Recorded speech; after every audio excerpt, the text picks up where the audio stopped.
അപ്പോസ്തല പ്രവർത്തനങ്ങൾ 4-ാം അധ്യായം. പത്രോസും യോഹന്നാനും സംഘത്തിൻ്റെ മുൻപിൽ.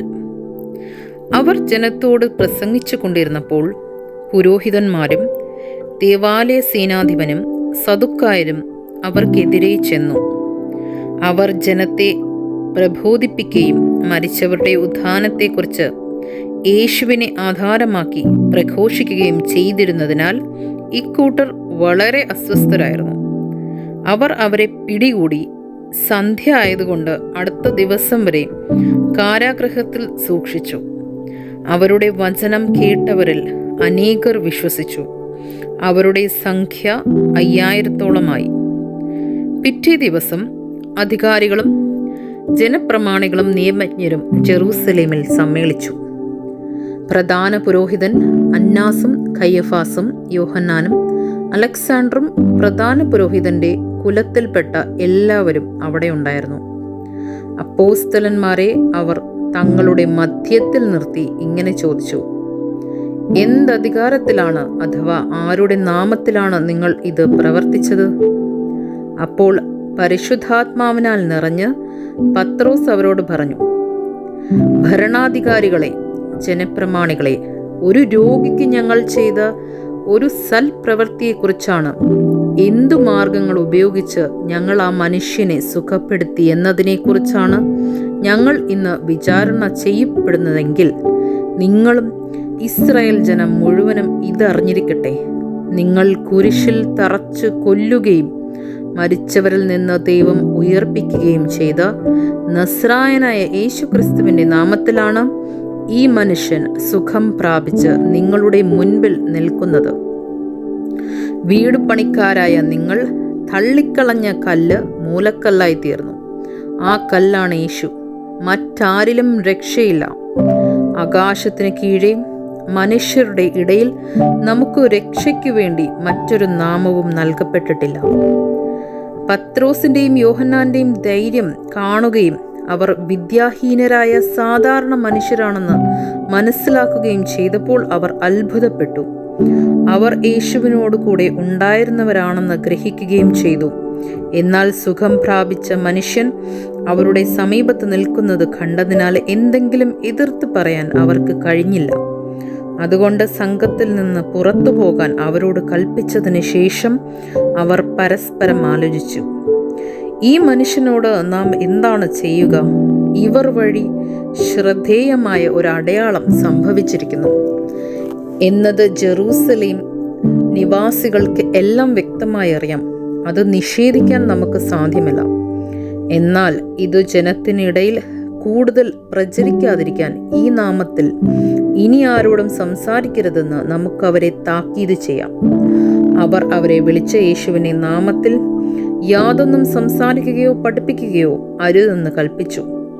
പത്രോസും യോഹന്നാനും അവരോട് മറുപടി പറഞ്ഞു: ദൈവത്തെക്കാൾ ഉപരി നിങ്ങളെ അനുസരിക്കുന്നത് ദൈവസന്നിധിയിൽ ന്യായമാണോ? നിങ്ങൾ തന്നെ വിധിക്കുവിൻ. എന്തെന്നാൽ ഞങ്ങൾ കാണുകയും കേൾക്കുകയും ചെയ്ത കാര്യങ്ങളെക്കുറിച്ച് സംസാരിക്കാതിരിക്കാൻ ഞങ്ങൾക്ക് സാധ്യമല്ല. അവർ അവരെ കൂടുതൽ ഭീഷണിപ്പെടുത്തി വിട്ടയച്ചു. അവരെ ശിക്ഷിക്കാൻ ഒരു മാർഗവും കണ്ടില്ല. കാരണം ജനത്തെ അവർ ഭയപ്പെട്ടു. എന്തെന്നാൽ അവിടെ ഉണ്ടായ സംഭവത്തെക്കുറിച്ച് എല്ലാവരും ദൈവത്തെ സ്തുതിച്ചുകൊണ്ടിരുന്നു. അത്ഭുതകരമായ രോഗശാന്തി ലഭിച്ച മനുഷ്യന് 40-ലേറെ വയസ്സുണ്ടായിരുന്നു. വിശ്വാസികൾ ധൈര്യത്തിനായി പ്രാർത്ഥിക്കുന്നു. മോചിതരായ അവർ സ്വസമൂഹത്തിലെത്തി പുരോഹിത പ്രമുഖന്മാരും ജനപ്രമാണികളും പറഞ്ഞ കാര്യങ്ങൾ അവരെ അറിയിച്ചു. അത് കേട്ടപ്പോൾ അവർ ഏക മനസ്സോടെ ഉച്ചത്തിൽ ദൈവത്തോട് അപേക്ഷിച്ചു: നാഥ, ആകാശത്തിന്റെയും ഭൂമിയുടെയും സമുദ്രത്തിന്റെയും അവയിലുള്ള സകലത്തിന്റെയും സൃഷ്ടാവേ, ഞങ്ങളുടെ പിതാവും അവിടുത്തെ ദാസനുമായ ദാവീദിന്റെ അധരത്തിലൂടെ പരിശുദ്ധാത്മാവ് മുഖേനെ അവിടുന്ന് ഇപ്രകാരം അരുൾ ചെയ്തിട്ടുണ്ടല്ലോ: വിജാതിയർ രോക്ഷാകുലരായതെന്തിന്? ജനങ്ങൾ വ്യർത്ഥമായ കാര്യങ്ങൾ വിഭാവനം ചെയ്തതും എന്തിന്? കർത്താവിനും അവിടുത്തെ അഭിഷിക്തനുമെതിരായി ഭൂമിയിലെ രാജാക്കന്മാർ അണിനിരക്കുകയും അധികാരികൾ ഒരുമിച്ച് കൂടുകയും ചെയ്തു.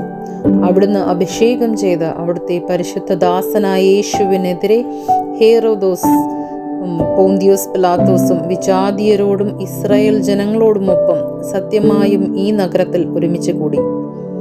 അവിടുത്തെ ശക്തിയും ഹിതവും അനുസരിച്ച് നിശ്ചയിച്ചിരുന്ന കാര്യങ്ങൾ നിറവേറുന്നതിനു വേണ്ടിയാണ് അവർ ഇപ്രകാരം ചെയ്തത്. അതിനാൽ കർത്താവെ, അവരുടെ ഭീഷണികളെ അവിടുന്ന് ശ്രദ്ധിക്കണമേ.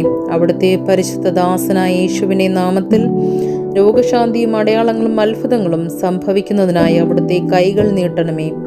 അവിടുത്തെ വചനം പൂർണ്ണ ധൈര്യത്തോടെ പ്രസംഗിക്കുവാൻ ഈ ദാസരെ അനുഗ്രഹിക്കണമേ. പ്രാർത്ഥന കഴിഞ്ഞപ്പോൾ അവർ സമ്മേളിച്ചിരുന്ന സ്ഥലം കുലുങ്ങി. അവരെല്ലാവരും പരിശുദ്ധാത്മാവിനാൽ പൂരിതരായി ദൈവവചനം ധൈര്യപൂർവ്വം പ്രസംഗിച്ചു.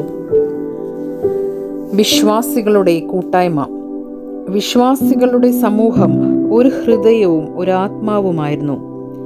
ആരും തങ്ങളുടെ വസ്തുക്കൾ സ്വന്തമെന്ന് അവകാശപ്പെട്ടില്ല. എല്ലാം പൊതുസ്വത്തായിരുന്നു. അപ്പോസ്തലന്മാർ കർത്താവായ യേശുവിൻ്റെ പുനരുത്ഥാനത്തിന് വലിയ ശക്തിയോടെ സാക്ഷ്യം നൽകി. അവർ എല്ലാവരുടെയും മേൽ കൃപാവരം സമൃദ്ധമായുണ്ടായിരുന്നു. അവരുടെ ഇടയിൽ ദാരിദ്ര്യം അനുഭവിക്കുന്നവർ ആരും ഉണ്ടായിരുന്നില്ല. കാരണം പറമ്പും വീടും സ്വന്തമായി ഉണ്ടായിരുന്ന എല്ലാവരും അവ എത്രയും വിറ്റുകിട്ടിയ തുക അപ്പോസ്തലന്മാരുടെ കാൽക്കൽ അർപ്പിച്ചു. അത് ഓരോരുത്തർക്കും ആവശ്യമനുസരിച്ച് വിതരണം ചെയ്തു. ബാർണബാസ് എന്ന അപരനാമത്താൽ അപ്പോസ്തലന്മാർ വിളിച്ചിരുന്നവനും, ഈ വാക്കിൻ്റെ അർത്ഥം ആശ്വാസപുത്രൻ എന്നാണ്, സൈപ്രസ് സ്വദേശിയും ലേവായനുമായ ജോസഫ് തൻ്റെ വയൽ വിറ്റ് കിട്ടിയ പണം അപ്പോസ്തലന്മാരുടെ കാൽക്കൽ അർപ്പിച്ചു.